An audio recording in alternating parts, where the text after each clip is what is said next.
isso vocês? Nós somos a Resenha Geek e vamos viajar pelo céu em busca dos Foo Fighters e invadir campos de trigo. E então, partiu! Esse assunto eu acho muito interessante. Eu adoro ouvir ufólogos falando, eu adoro ouvir o History falando. O History ama isso. Adoro o History falando sobre isso. George Sukalo, principalmente. É o símbolo. Acredito? Não quer dizer que eu acredite muito nisso, não, mas eu acho muito interessante esse assunto. Um dos assuntos mais interessantes que aconteceram no Brasil, até lá no oeste do estado de Santa Catarina, foram os agroglifos. São sinais de mais de 100 metros de diâmetro em plantações de trigo. E teve um ano que não aconteceu em Santa Catarina, mas aconteceu na cidade de Prudentópolis, no Paraná, que fica mais ao centro do estado do Paraná. E o mais engraçado é que, tudo bem que são relatos de ufólogos, né? Mas eles falam que as plantas elas não ficam quebradas quando elas estão descidas, elas ficam dobradas no sentido... São dobradas no sentido anti-horário. E estava até relatando, já teve um caso já de que aquilo poderia ser feito com tábuas, pessoas pisando e tal, e falar que ali não teria como. E o ufólogo falando, isso que eu estou falando, tem manchete do G1, matéria lá do G1, falando disso tudo que vocês estão até vendo aí agora. No card, se possível.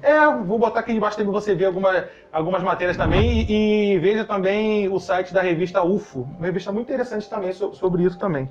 E aí, falando de que as máquinas que estavam verificando o local estavam dando defeitos, problemas naquela região. E relatos de pessoas que moravam próximo dali, fala que de noite não via nada e de repente de manhã aparecia o sinal. Teve caso também que falaram que de manhã não tinham visto o sinal e horas depois apareceu. Mais de 100 metros de diâmetro. Muito bem feito todos. É um negócio que pode ser alienígena, pode não ser, mas é algo que é muito bonito. Você pode estar vendo as fotos aí agora que são bonitos, são muito bem feitos. E é um negócio que você vê que o mundo, nem tudo tem resposta nesse mundo. É um caso que é humanamente possível fazer, só Sim. que a maneira como é feito, o tempo como é feito, não tem um tempo hábil de ser feito. Tem símbolos ali que são perfeitamente geométricos ali, bem trincados ali, que não tem como você fazer isso sem um estudo grande, tempo para fazer. Teria que ser a população toda junta, seria como uma grande mentira, e eu não acho possível isso, todo mundo. Tudo bem que você fazer círculos não é algo lá muito difícil, você pode botar uma estaca no meio, botar uma corda e você faz um movimento circular fácil. Uhum. Então você pode ver que a maioria são de círculos, mas mesmo assim é algo que intriga. É algo muito bem feito, é algo muito complexo para você descartar isso e ficar zombando simplesmente. Isso porque você está falando do Brasil, porque tem outros casos no mundo que são absurdos, o tamanho, o desenho que é feito, que tipo... Não tem como ser uma... Cara, se eu vou pensar 100 metros, é um tamanho de campo de futebol, cara. Querendo ou não, por mais crente que você seja, vai deixar um ponto de interrogação em você, não tem como. Não é algo natural, Não. E tudo bem, aí eu passava a falar, nunca tem aparições em grandes cidades. Isso aí não tem como aparecer em grandes cidades, que é num campo. Mas a gente não sabe o que possam ser esses alienígenas, essas visitas e tal. Como até já comentamos uma vez, entre a gente mesmo em off, que qual é a teoria dos OVNIs? De que possa ser pessoas vindas do futuro, entraram numa máquina do tempo, num DeLorean de lá, e viajaram para o passado. Como eles não podem interferir na linha do tempo, eles ficam de longe assistindo tudo. Porém, era para ter, talvez, aparições em grandes eventos, né? Até teve OVNI no 11 de setembro, mas também todo mundo viu 11 de setembro, né?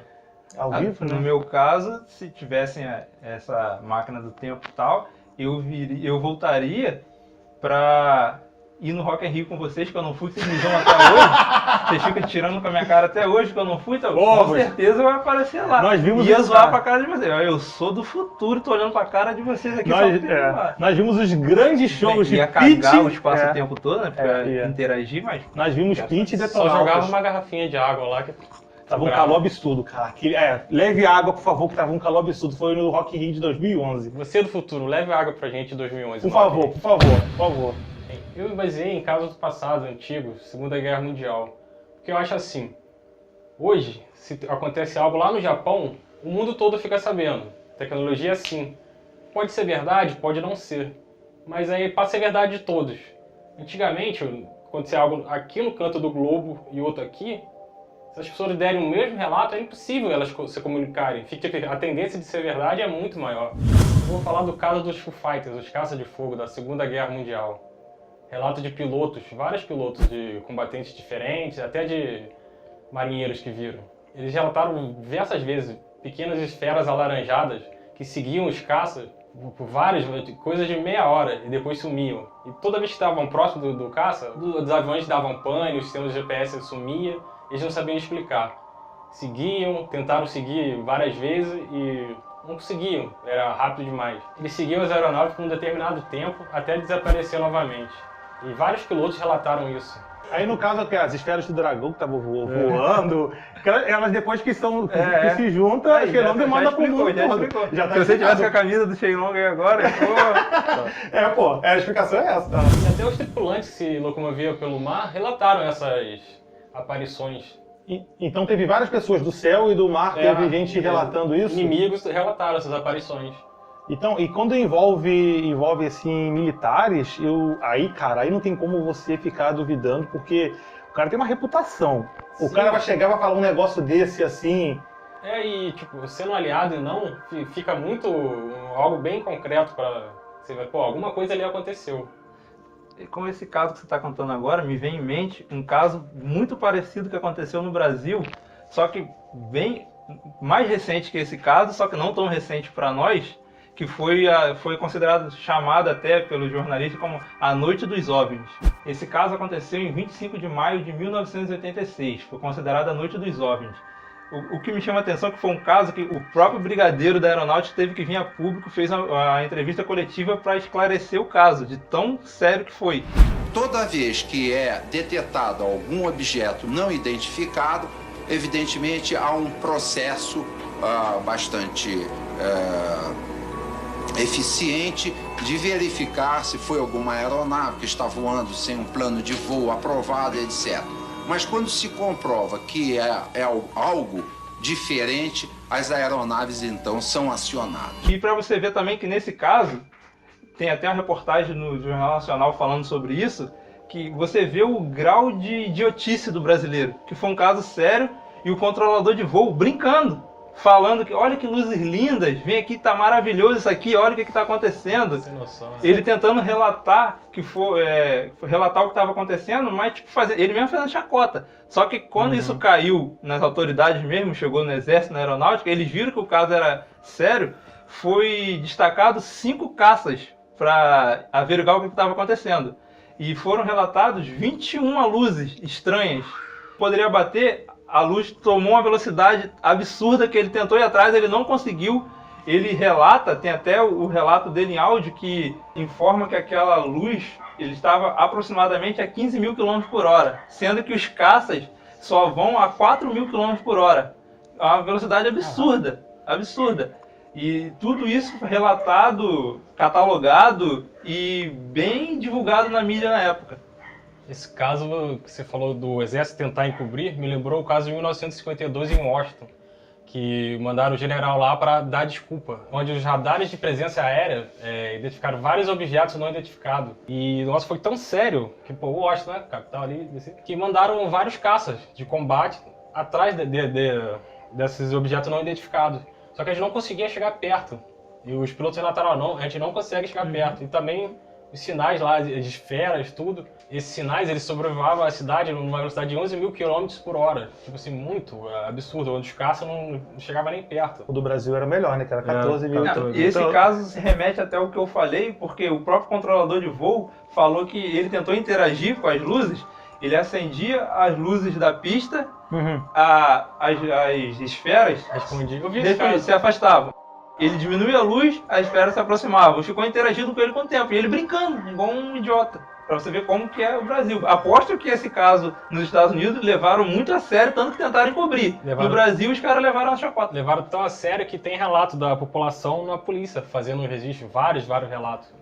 E a desculpa que ele deram que era uma tempestade luminosa, coisa que nunca foi explicada, nunca teve depois daquilo, pessoalmente. Tentaram empurrar isso goela abaixo. O brasileiro gosta muito de brincar de tudo, gosta de brincar com tragédia e tal. Ele tem umas coisas que, sei lá, não que alienígena seja um negócio sério, mas se um dia aparecer, cara, tem que levar isso a sério. Eu acho que é o pensamento de nós três aqui, como de muitos. Não quer dizer que a gente tá falando que existe ET. Isso. É igual o OVNI. OVNI é um objeto voador não identificado. É uma coisa que tá ali que ninguém explica. Então é uma coisa séria. E o povo leva como chacota. Já pensa em ET, homenzinho verdes, marciano. Sério, botar avião de combate atrás e sobrevoar na cidade, coloca a população em risco, fica preocupada, não tem como. Pode ser um caça inimigo, pode ser um drone inimigo, pode ser tanta coisa, um objeto que você não identifica. Pode ser tecnologia no nosso outro vídeo, que evoluiu, o outro país não sabe, tem várias coisas. Coloca em risco uma nação, tem que ter cuidado, tem que observar. E eu não sei se tem que ser transparente para a população, que possa causar caos, mas mentir assim, também não gosto. Tá? Tirar a gente muito por bobo. Poderia ser aberto, poderia não ser falado num jornal talvez, mas poderia ser algo aberto, documentado, que a gente pudesse acessar, provavelmente ufólogos devem ter acesso a algum tipo de informação, não todas militares, mas algum tipo de informação deve ter. Mas é um negócio que a gente poderia levar um pouquinho mais a sério, não por ser alienígena, mas só por ser algo que a gente não conhece, nós não sabemos o que é isso. E nós viemos aqui com casos relatados, casos mais sérios. Sem contar as aparições que todo mundo já deve ter visto alguma coisa estranha. Tem até aqui no Chacota, novamente, os casos que viraram chupa-cabra, ET de o ET de Varginha. Varginha. Varginha foi muito sério, gente, Foi mesmo. muito sério e as pessoas não levam a sério. O ET de Varginha a gente vai fazer ainda um vídeo especial sobre ele, porque é um negócio que precisa ser estudado, é bem legal, bem interessante, e é o maior relato de extraterrestre brasileiro, seria? Foi, Varginha. Então, esse aí vale um vídeo especial para ele, porque o pessoal leva muita brincadeira, vai a Varginha e fica zoando e tal. Tudo bem com a população, acho que a população tem todo o direito de fazer seus bonecos de ET, seus discos voador por turismo. Eu acho isso totalmente válido. Um monstro do Lago Ness do Brasil. Varginha. E você já viu algo de estranho nos céus do Brasil ou do mundo? Se tiver, escreva aqui embaixo, comente o seu relato. Se você sabe de outra história interessante também que aconteceu no mundo, nos diga. Mas também curta, se você gostou desse vídeo, se inscreva no canal, ative o sininho para poder receber as notificações e até a próxima, gente. Valeu! Eu falei, lembre-se, a verdade está lá fora. A verdade está lá fora. Valeu! No estado de Santa Catarina, lá no oeste do estado de Santa Catarina, durante 7 anos seguidos. Seu passarinho, pelo amor de Deus. Pô, foi difícil falar, cara. Foi difícil falar. Tá, grifo, passarinho, grifo. Então, vamos lá de novo.